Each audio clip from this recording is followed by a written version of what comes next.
isn't a contest with children. Hey, shh! You're making us miss the contest. Could you explain your model, young man? What's to explain?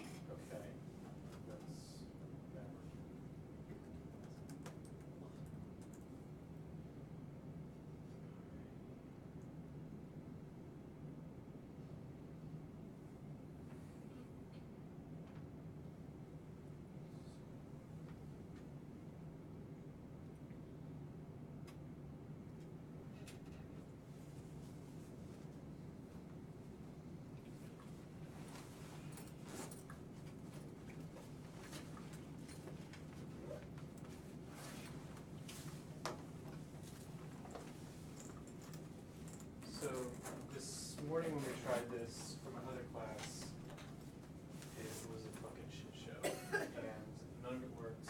Well, it worked, but like I had to be on the phone with him, relaying the questions in, and we couldn't hear anything. My phone was plugged into the microphone, and like it was a mess. So we're gonna see. Can I get everyone to just kind of bunch up in the middle here? So we can all be on the screen?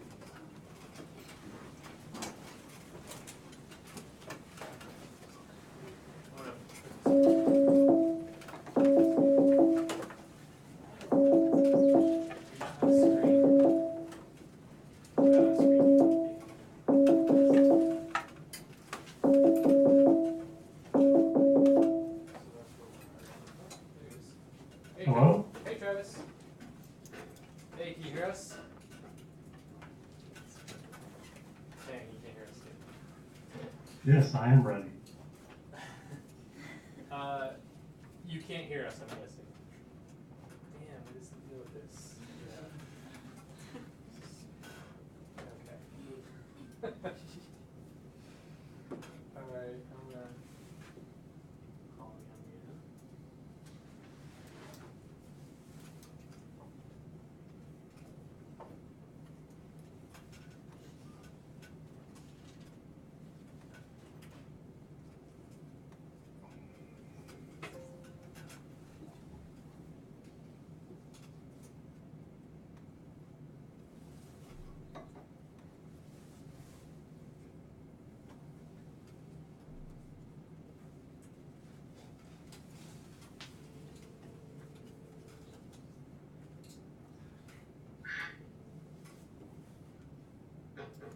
Hey, man.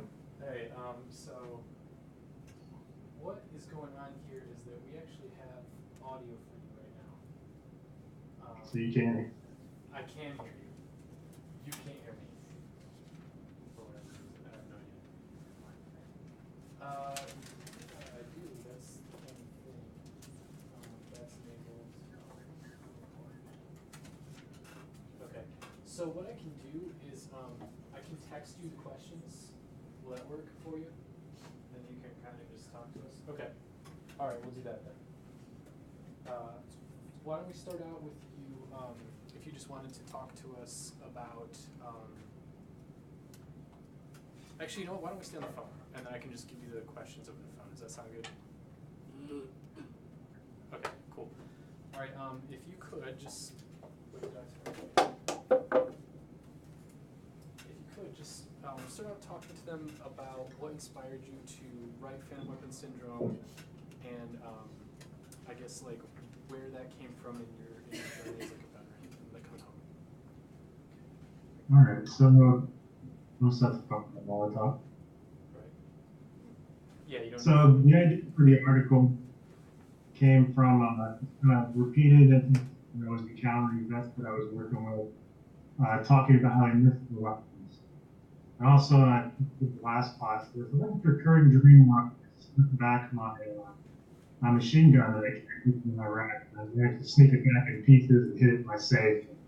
In the dream, I always get it out, and I'm always real careful not to let anyone know I have it because it would have broken a lot of walls, obviously.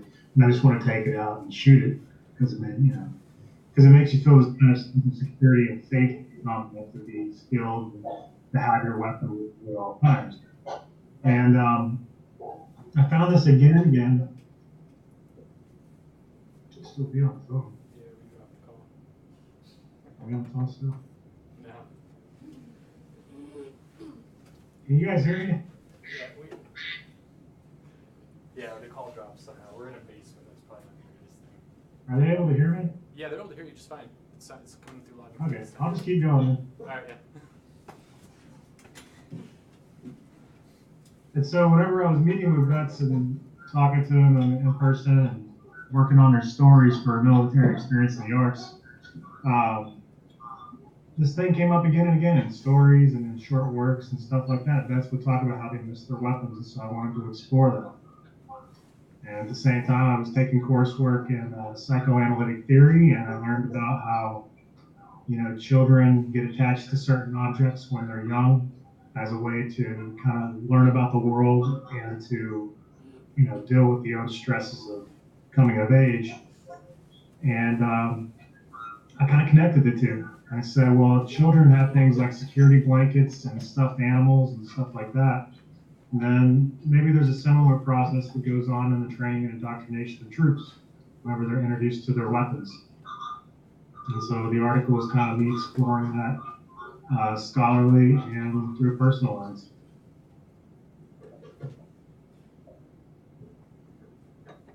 Hey, Travis. Yeah. Hey. Yeah. So you used the word indoctrination. I'm wondering if you can talk more about how explicit you feel like this process is, and how the military is incorporating psychology and knowledge of science into this, because I kind of want to be more explicit about how intentional you think this kind of stuff is. Okay. All right. So the thing to keep in mind when you think about military training and indoctrination, basic training, advanced individual training, the different schools people go to for their occupational specialties in the military, those aren't just haphazard. It's not just taking a bunch of teenagers and throwing them off a bus and putting them in the woods with guns and waiting until they become, grown-ups. It is a very scientific and reasoned process of breaking down and building up. So the idea is that people come in with an individualistic mindset. In America especially, people we're a very individualistic society. We think of our worth in terms of what we can accomplish as an individual, whereas other cultures throughout the world are more collectivist. And basic training is meant to kind of strip away that individualistic mindset and make people think about themselves as part of a collective, the military collective in particular. And on top of that, the idea is to get troops to think less and act faster. And so what I'm talking about there is, if you're in a combat situation and a bomb goes off, you don't want to think about all the different repercussions of your actions. You just want to immediately react based on what your training and your superiors tell you to do. An individual would not do these things. An individual would think about their own safety, their own security. They would think about the repercussions. They would think about the credibility of the leader. Soldier or Marine or someone who's been through training and indoctrination, however, they've been conditioned to react instantaneously and to follow orders, mostly. So it's a very scientific process that began incorporating operant, forget the psychological terms, operant conditioning, I think is what it's called, in around the Vietnam era, in which you'll find the difference between, like in Full Metal Jacket, about that time, whenever they started to incorporate explicitly psychological conditioning techniques into the basic training concept. Okay, can I get a question? Use the call? Lost the call. About as effective as military. So I will pantomime the rest.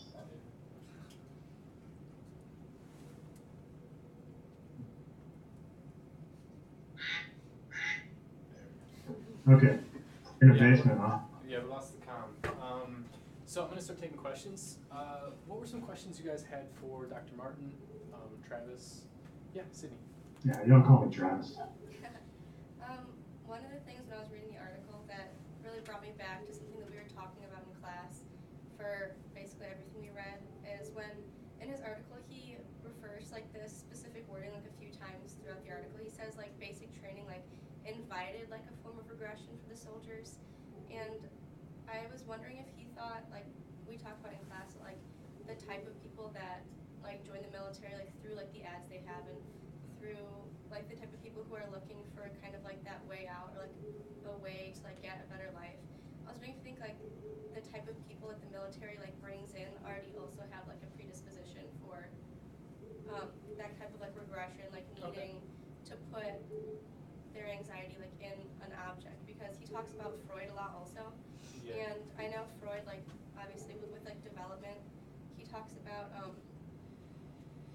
like the children like needing like a blanket or something like that. But, like if these people like didn't have a good home life, or if they kind of had some turmoil where they wanted like an escape to like go to the military, like you think like that turmoil could have caused like a predisposition like internally? I don't know. So she's wondering, Travis, if you get the sense that the type of people the military recruits, like when they're recruiting, if they look for people who are more likely to need to belong to that collective, or people who come from homes where they would be more predisposed to being able to be broken down. Yeah, that was definitely my experience whenever I joined the military. The people that I met on the enlisted side, you can keep in mind there's the enlisted side of people who join without an education, and there's officers who go to college first and have a college degree. And so people that I tended to serve with came from broken homes. A lot of people came from places where they were abused, they came from poverty, and things like that. And you'll hear again and again that the military represents a cross-section of the American public. However, whenever you look at like the numbers and types of troops that are pushed towards the front lines and are pushed into the more menial types of positions, they tend to come from the lower socioeconomic status. Okay, do you want to talk a little bit about what brought you into the military? A lot of students were interested in like why you enlisted, for example, and then what took you out of the military and into, the highest level of education. Okay, so I joined the military at 18 years old. I was about a month or two out of high school, and I had started attending the community college in my town, Somerset Community College, and I didn't even take a month or two before I was already failing my courses. I just didn't have any sort of work ethic or discipline or any of the kind of skills needed to be a successful college student. And so, I didn't have any financial options. I was working at a gas station, and this was about the time, this was 2002, so after the Afghanistan war had started and about the time the Iraq war started, and recruiting was kind of going full pitch at that point, and I decided to enlist. And I did my 4 years. I did 2 years in Germany and 2 years in Iraq. And I got back out in 2006, and completely different student when I came back. I had the kind of maturity. I could structure my own time. I could set my own schedule. And I basically, the main thing was I took pride in my work and thought it was a reflection of who I was, which is something they teach you in the military. So, I went from a college dropout to earning a PhD. And I definitely, credit the military with a lot of that because of the educational benefits, but also because of the chance to leave college for a while and mature and develop the kind of discipline needed to succeed. Other questions for Travis? Yeah, Emily. Do you think that there needs to be some other transitional fetish objects to replace the weapon after your service time is completed? Yeah, if you want to talk about this, you talked about it in the first class too, Travis. What should we be doing when the soldiers get done after you turn in your weapon? What do you think would be an ideal process to get us from leaving active duty so that we can sort of reduce this fetishization of the weapon and have soldiers integrate back into society better? Sure. Okay, so Phanton Weapon Syndrome is just one symptom among many, and the process of reassimilation is something that I've written about, elsewhere, and given it a lot of thought too, just based on my experiences as a veteran, but also based on kind of a historical survey of what veterans have gone through generation after generation as they try to acclimate. I know a lot of the readings that you've read, Soldiers Home, for example, have talked about the experiences of veterans coming home and the kind of disillusionment they have and the kind of struggle they have to relate to larger society. For me personally, I think that the key to helping veterans is meaningful dialogue between vets and non-vets. A lot of times you'll hear the phrase, "thank you for your service," and that begins and that ends the conversation between veterans and non-vets. It doesn't actually lead to a deeper understanding of what veterans go through, and it doesn't teach non-veterans about what military service is, which in my opinion, in my personal opinion, is something that is used to perpetuate war and war violence. And so by keeping the general public unaware of what veterans go through, we're not exactly equipped to welcome them home. And so for me, I would increase, the amount of dialogue, the amount of interactions between non-vets and vets before vets get out. And I had this grand idea, and it's kind of like pie in the sky. It would be something like the last 6 months of active duty veterans would be stationed somewhere in like Washington, D.C., like a major tourist hub / national monument / center for leadership. And the vets would go there and they would spend time in the classroom getting coursework on reintegration, helping get their college benefits squared away, getting their disabilities identified, and getting their VA stuff squared before they went out and got thrown out into the wild world. But they would also do things like interact with civilians who came to Washington, D.C., and kind of take them to war monuments as part of their duty rotations. And basically meet and interact with people that travel to D.C. from all over the country and tell their stories. They'd also have an opportunity to speak with their representatives and politicians and tell them about what they've been through. In my opinion, something like that would give them more of an opportunity to feel like they're a part of the society that they're returning to, as opposed to some people that were, selected from society and sent to serve overseas, for a country that's mostly isolated from the conflicts they serve in. Okay, other questions for Travis? Yeah, Mikhail. So he kind of describes that Phantom Weapon Syndrome as one common part of PTSD. So what are some of the other symptoms or Sure. common problems? Travis, would you be willing to talk to us a little bit about how PTSD, the effects of it now that you're back? What are some ways in which you see Phantom Weapon Syndrome sort of present in you? Talk about the experience of that, and also other sort of lasting effects from having this weapon fetishization that you can never sort of reclaim. All right. So one of the key symptoms of PTSD is avoidance. And avoidance, when I say that, I'm talking about the tendency to avoid situations that remind or trigger the sufferer of events that traumatize them. And a lot of veterans, for example, large crowds are triggered, because in Iraq, whenever you're working in a situation where the majority of the people you encounter are peaceful, and there are vehicle-borne IEDs and suicide bombers, lurking amongst them, it creates this sense of anxiety and unknown that you never know what's going to happen. So the trigger for that back home is just being in the middle of a large crowd. So a lot of veterans, to get away from the anxiety that's caused by that large crowd, will avoid them. Or, some veterans who have it even worse have trouble expressing emotions. So they may avoid interactions with people they knew before the military, or interactions with family, because they have to express emotions that otherwise would make them uncomfortable, that would have made them feel weak inside of the combat zone. And so Phantom Weapon Syndrome is a symptom of that, in that it's the weapon during combat was a source of security and safety whenever they were in those situations. And so whenever they're exposed to that crowd, they may find themselves feeling next to their waist for where their weapon might have been. They might feel their finger making the trigger symbol with it, as if they had the weapon in their hand. They might miss the weight, because their mind was conditioned to always reach for that weapon whenever they were in a hostile situation. And although, being in a crowded Walmart's not a hostile situation, symbolically, it does have all of the elements there except for the one thing, the location not being in Iraq.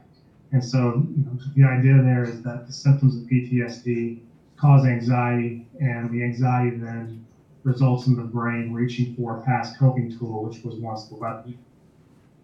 And it's important to distinguish between the physical weapon and the psychological weapon. There's the real weapon that's just a gun in the world, a machine, a piece of metal and plastic and parts and pieces. And there's the weapon in their mind that gets fetishized and imbued with magical qualities that make the person carrying it feel like that they're more powerful than they are. Other questions? You can open up your questions too, so you have them right in front of you. Other questions for Travis? Yes, Sydney? He kind of talked about this, when he came back, he said that the military kind of gave him a sense of time management, and he gained a lot of skills. And he also talks about that in the article, when he first asked veterans what they thought, they said that their commanders were cool. Right, yeah. And then later on when he asked them, they talked about all of the skills they gained, does he think that the skills he gained make that like type of process of like transitional like fetishization like worth it, or like does he think it's like ethical, I guess, or like necessary? I don't really know. So she has two parts to the question. The first one is she's interested in, I guess, kind of like, do you think it was worth it? The skills you gained for sort of like the sort of trauma you had to encounter. In other words, I guess maybe another way to say it, would you enlist again? And the second thing is she wants to know if you think it's ethical the way soldiers are trained, or do you have a pretty big problem with that? Okay.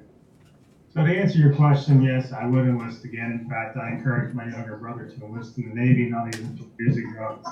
The benefits for me outweighed the consequences, and I can say that knowing that a good majority of my friends from high school became hooked on drugs or are dead now, just simply because of reasons like that. And so, there's lots of different ways to die. At least this situation kind of put me in one where I could get my education if I survive. Is it ethical the way that troops are brainwashed and indoctrinated during basic training? Probably not. But is it necessary? Maybe. And there's a good argument there that is a necessary harm that may keep them alive during combat. Now, that being said, they didn't start employing these operant conditioning skills until Vietnam, and lots of troops served, very distinguished in the wars before that. So I think, just a general awareness of what kinds of conditioning goes on amongst recruits before they go in can probably help them understand what they're going through. But at the same time, that's going to weaken that kind of conditioning that's meant to make them rely upon their weapons and rely upon their leaders later on. So, it's a mixed bag. On the one hand, yeah, it does some psychological damage. On the other hand, it could save their lives. I don't know if I'm really qualified to answer that question.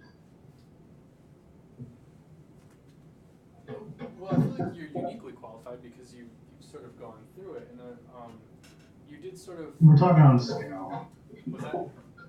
So we're talking about large scale here, though. Yeah. Okay. Other questions for Travis?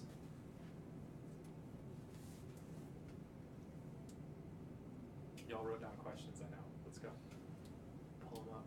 Ian, what did you want to ask? You had a list of questions. Yeah. So do you believe that there was a way that you could program the fetish onto a different item that you wouldn't have to lose after the conditioning was over? Do you think the military, if they were aware of this enough to actually act on it, or if they were interested in acting on it, could there be a way to program onto a fetish that wasn't the gun? In other words, a fetish that you could take home? And what sort of effect do you think that might have? Yeah, that's a really good question. And I can't help but wonder if maybe the dog tags or something like that. Military medals, for example. There's lots of things that the military does that includes physical objects and then viewing those objects with special meaning that therefore gives the troops some sort of semblance of security or pride of accomplishment. Carrying a Purple Heart medal, for example, signifies that you were wounded in combat. It doesn't actually do anything physically, but it does kind of represent that trauma. It does represent the acknowledgement of that trauma by the military. And that kind of takes you into a debate about whether or not Purple Hearts should be awarded for psychological wounds, which they're not currently. We just lost the call, so I'll wait for my phone to start whacking again. But yeah, should they? I don't know if the military consciously thinks about Phantom Weapon Syndrome as they're indoctrinating their troops. It's possible. And it definitely does. The evidence is definitely there in a lot of the things like the Soldier's Creed and the cadences and things like that. And whether or not they could possibly put that psychical energy into another object that could be kept by the troops is definitely a good thought. One that I hadn't thought of. Do you want to talk more about the Soldier's Creed and do you think that's an effective indoctrination tool? Did it strike you as you were reciting it every day and being forced to recite it? What was actually going on, or did you only become aware of this stuff later on? Yeah, I had 18 years old, no college education. I had never read any sort of psychological text at that point in my life, so no, I didn't know what was going on. However, I was reciting this thing every day, and that's brainwashing. Basically, that's what it is. You don't know what's going on until later. It's happening unconsciously in your head, that you're repeating this over and over. Kind of like in Full Metal Jacket when they're saying, this is my rifle, this is my gun, all this stuff. You know, you say this stuff over and over and over again. Or you go to church and you say the prayers over and over and over again. I'm not saying that church is brainwashed. However, you know, there's a certain element there that's meant to kind of make you think a certain way. And so, yeah, did I know what was going on at the time? No. Do I kind of recognize it now for what it is? Yeah, of course I do. And I would argue that a lot of veterans probably do once they get out and once they get a little bit more distance from the military's culture. Other questions for Travis? Yeah, Ryan. What's an experience or person that you still remember fondly from the military? Could you talk about anything you remember fondly from the military? Like an experience or a person that you remember fondly that's kind of stuck with you in the same way maybe some of those more negative things happen? Yeah, and this kind of involves a physical object as well. When I was in Germany, for example, I was in transportation. So every day we would go to this motor pool, which a motor pool is just kind of like a big concrete parking lot with a lot of trucks in it. And we didn't have anything to do. These trucks didn't move. There was really no mission, so we would just sit there every day. So they needed something for the 100 troops in my unit to do, so they'd send us out there to like check the oil, make sure the air was in the tires, look at the engine and make sure there's no leaks, stuff like that. However, these trucks had not moved from the day before, so when you're checking the oil from the day that you just did it the day before, it gets kind of boring after a while. And on top of that, they would just try to find busy work for you to do. So you'd be walking around and be like, hey, you, come roll these tires over this corner over to this corner, or something like that all the time. And I found this wrench in the one of the toolboxes. It didn't fit anything at all in the motor pool. I don't even know why we had one. Like, it was too big and it just had a weird size to it. And so I started carrying that wrench around with me when I was walking around during the day. And anytime someone would say, hey, you, I just hold up the wrench and I'd be like, yeah, and just keep walking. And they would never ask me what I was doing with the wrench or where I was going. They was just assumed that I had some important task going on and that I shouldn't be bothered. And I kept this up for months. Like, I didn't do anything. Like, I would just carry this wrench around, and I called it my sham wrench, which is it's a military term for it. It's called shamming. It's whenever you're kind of finding ways to get out of work. And I would just kind of carry this around every day and hold it up as if I was working, and people would leave me alone. I still have that wrench, actually. I stole it. Yeah, it's mine now. I tell the government that I want it back.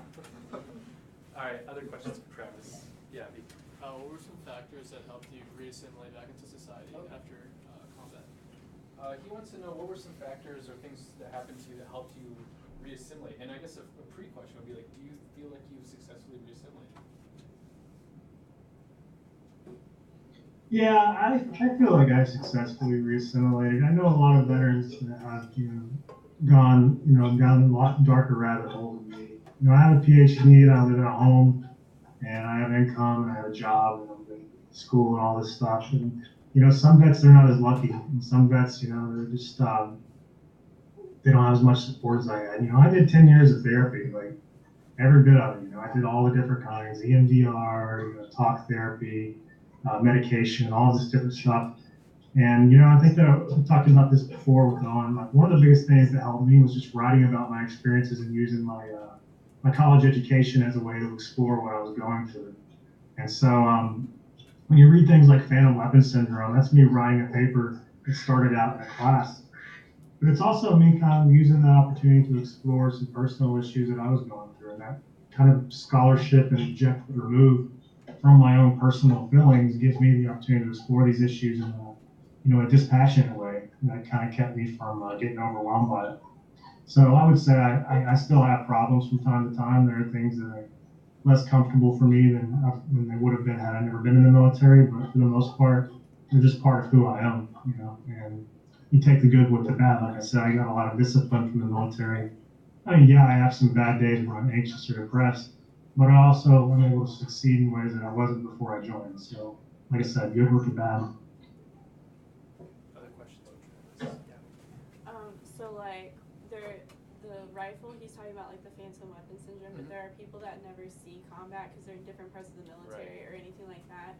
So do you think like the different branches or people that never see combat, do they also take on some sort of like fetishization of an object, or is it just when you feel like you're in danger? Do you develop that?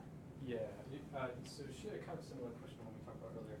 Do you think that there's a difference in Phantom Weapon Syndrome between a soldier who is in a combat zone and is experiencing that every day, or a soldier who simply just goes through basic and then sits on a Navy ship for 4 years or whatever? Okay. Yeah, so the key thing from the article that you can take about that is that there's two different stages that I'm talking about here. There's the basic training phase, whenever that's kind of like when you compare it to being a child and how the child takes on that blanket or that teddy bear as their transitional object. What happens is the recruit is placed in this incredibly stressful and traumatic situation. Their worldview is being reshaped, they're being scared to death, and they're being put in these physically exhausting conditions like every single day. And so the transitional object then for them, the thing that gives them a source of security, the baby has the blanket, is the gun, the weapon. And so that weapon is a psychological construct that, again, corresponds with a real weapon, but it's also something that exists only in the mind. So the troop puts a kind of like special qualities around it that makes it special to them. Now that weapon is different than the one that the soldier encounters in combat. It's actually not even the same weapon. The weapon you have in basic is not the one you take with you to combat. Your unit issues an entirely different one to you. In combat, they're given a weapon, and again, they're in a stressful situation, a stressful environment, and their life could possibly be on the line at any moment. And so they're preconditioned in basic training to go to that weapon as a source of security and safety. But in combat, something else happens. They fetishize the weapon. And so, like I told you before, like public areas are really dangerous. You can't tell who's got a bomb strapped underneath their dishwasher, or what vehicles, why is that trunk in that vehicle so low to the ground? Is it because it's full of bombs, or they're just carrying a rock somewhere? You have all these unknowns. And so there's no way to know these things. It's why they're unknowns. And so you put in that weapon again, you kind of fetishize it and say, well, I'm so good with this weapon. Let's make this very simple. I'm so good with this weapon, no matter what happens, when shit pops off, I'll be ready to go. And you kind of fetishize that weapon and you give it special qualities that make you feel safe. And, it doesn't have to be a gun either. I mean, you look back through history and you'll, like, even before there were guns, like the sword Excalibur, or you read fantasy and you hear like magic battle axes or shields that are impenetrable. I mean, this history of magical weapons goes back, as long as people have written about war and things like that. And it's all part of the same process. Has there ever been magic? I don't think so. So more than likely, this was some sort of psychological process that people were doing to make themselves feel safer. Okay, we'll take a couple more questions. Why don't we try for 2 more questions? Yeah, Michaela. So, I guess I wonder, like, the movie version of basic training where, like, the dude gets shot in the head and stuff like that, like, is that realistic at all? Like, How realistic did you find the basic sequence from Full Metal Jacket? And I already know your answer to this. Why don't you also tell us about a sequence you found more realistic or more appropriate to you, your situation? So keep in mind when you're watching Full Metal Jacket, it's from a completely different era than when I started. I joined in 2002, and Full Metal Jacket was back in the Vietnam era. So completely different rules that, we talked to some troops that served back then, and they'll say, yeah, we get punched in the face, or yeah, we get called, racial epithets or things like that. That was common. When I was in, drill instructors weren't allowed to touch soldiers. In fact, one drill instructor was actually they'd do this thing where they would throw gas canisters at you when you wouldn't expect it, so you would know how to put your gas mask on quickly. And so one time we were actually doing our Sunday prayer service, and they threw a gas canister in our circle of people praying. Yeah, very mean thing to do, right? And one of the people in the prayer circle takes off running. You can't see, her eyes are blinded by the chemical. And she's heading towards a cliff, man. And she's going to run off this cliff, and there's concertina wire there she's going to get tangled up in. And so one of the drill instructors tackles her. Well, that drill instructor got demoted from E6 to E5 for doing that, even though he was trying to actually help her.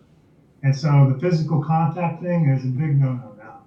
And in terms of using like racial terms like that, no, that's not going to happen. Does it ever happen? I don't know. I'm sure there's isolated incidents. I'm sure there's some units that are less lax when it comes to those sorts of rules than others, but for the most part, it's very different. In terms of like realistic things that I've seen in terms of portrayals of military veterans and their experiences, I thought the HBO miniseries Generation Kill was a really good representation of the Iraq War. It's during like the first part of the invasion, whenever troops were rolling into the country in a massive convoy. The Soldier's Home story that you read, I think, Hemingway, right? Yeah. That's a really good portrayal because this is kind of the psychological process that the guy's going through.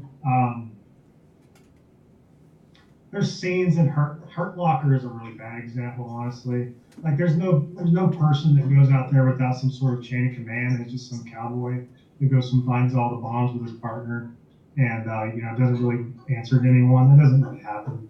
He would have been a part of a very large unit telling him what to do. But the part where he gets home and he's kind of looking at all the different cereals, you've probably seen that scene. A really good thing you might want to look into, and you've probably read some stories from military experience in the arts, is representations of war written by people outside of the mainstream. So you got to keep in mind whenever you're reading stuff published by major publishing houses, that they have a certain formula that they know that sells, and a lot of that is war porn. And when I say war porn, I mean like the pornography of violence and hypermasculinity. And so they know that people will buy that and read it. They'll publish authors who write it. And so when you read stories by like the nonprofit I read, not just plugging my own, there's others. No Dark 30. I can name them for you if you want.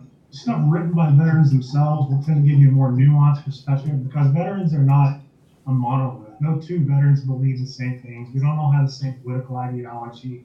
In fact, the experiences we had during the war are incredibly different depending on who you're talking to. I mean, an infantry guy who served in Vietnam has very little in common with an infantry guy who served in the Gulf War or stuff like that. So it's a very wide range of experiences, and the closer you can get to the source, meaning you find veterans writing these things and telling these stories, the more realistic they're going to get. What did you think about Swafford in Jarhead? So Swafford is, he's a Marine Corps vet who served in the Gulf War, and honestly, I like the book a lot better than the movie. I think most people would probably say that. But Swafford, definitely parts where, especially his coming home experience, where he's kind of struggling with that hypermasculinity. I know he talked a lot about fights and stuff like that. And when you get back and how it was hard to kind of go out to bars and stuff without thinking about how it used to be when he was serving with his Marines. And just his return home experience, I think, was probably something that stands out to me from memory that Swafford did really well. Okay, we'll do one last question for you, Travis. Who's got a good, awesome final last question for me? Make it a good one.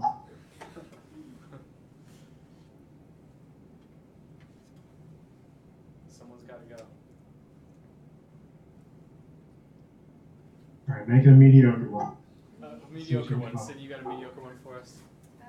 Okay, so I'm not like super educated on this topic, but I'm like a psychology minor, and we talked, like I know he referenced like Freud a lot in his essay, and we like just learned like a few exams ago that a lot of like psychologists don't really like take Freud's like views very seriously because like he focuses a lot on like I guess like the sexual like version of like the fetishes, and like they don't really take him seriously because he focuses more on like the development, and he doesn't really like ever really talk a lot about like the repercussions or like the like afterwards. Like he also like some of the things he says like have found to be like untrue, like that Freud isn't that like regarded the anal as a stage like leads to psychiatrist. anal retention, like some of those things.